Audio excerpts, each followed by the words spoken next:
ఐబొమ్మ రవి కొద్ది రోజులుగా తెలుగు సినిమా గురించి తెలిసిన ప్రతి ఒక్కరికి నోట ఇదే పేరు. చట్టం దృష్టిలో అతడు నిందితుడు, కానీ సోషల్ మీడియా దృష్టిలో ఓ రాబిన్ హుడ్. రవి చేసింది తప్పు అని సినీ ప్రపంచం, చట్ట ప్రకారం నేరమని పోలీసులు అంటున్నారు. కానీ వందల రూపాయలు పెట్టుకొని టికెట్ కొనుక్కొని సినిమా చూడలేదని సగటు సినీ అభిమాని మాత్రం రవిని హీరోలా చూస్తున్నారు. రవి విషయంలో ఎక్కడ లెక్క తప్పుతుంది, ఎక్కడ చిక్కుముడు పడింది, ఈ మొత్తం సినిమాలో ఎవరు హీరో ఎవరు విలన్, అసలు ఐబొమ్మ రవి టోటల్ ఎపిసోడ్ ఏమిటి, ఈ వీడియోలో కంప్లీట్ డీటెయిల్స్ చూద్దాం. పైరసీ అనేది చట్టరీత్యా నేరం.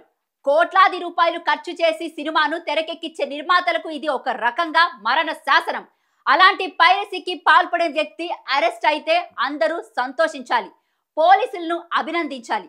కానీ ఇమ్మడి రవి అలియాస్ ఐబొమ్మ రవి విషయంలో మాత్రం ఇందుకు పూర్తి భిన్నంగా జరుగుతుంది. అదేం విచిత్రమో ఏమో, రవికి మద్దతుగా సోషల్ మీడియాలో నెటిజన్స్ నిలుస్తున్నారు.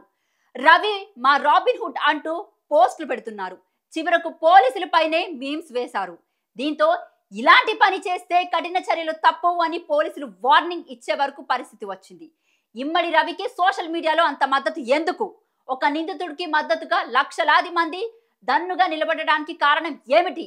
స్టార్స్ ఏమంటున్నారు, సామాన్యులు ఏమంటున్నారు అనేది ఇంకా వేచి చూడాలి. Thank you. ఐబొమ్మ రవి కొద్ది రోజులుగా తెలుగు సినిమా గురించి తెలిసిన ప్రతి ఒక్కరికి నోట ఇదే పేరు. చట్టం దృష్టిలో అతడు నిందితుడు, కానీ సోషల్ మీడియా దృష్టిలో ఓ రాబిన్ హుడ్.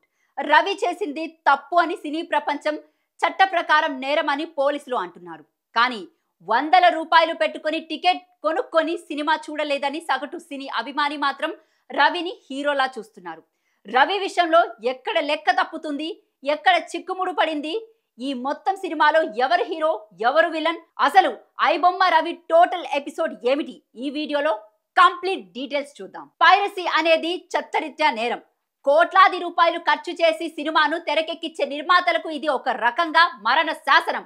అలాంటి పైరసీకి పాల్పడే వ్యక్తి అరెస్ట్ అయితే అందరూ సంతోషించాలి, పోలీసులను అభినందించాలి. కానీ ఇమ్మడి రవి అలియాస్ ఐబొమ్మ రవి విషయంలో మాత్రం ఇందుకు పూర్తి భిన్నంగా జరుగుతుంది. అదేం విచిత్రమో ఏమో, రవికి మద్దతుగా సోషల్ మీడియాలో నెటిజన్స్ నిలుస్తున్నారు.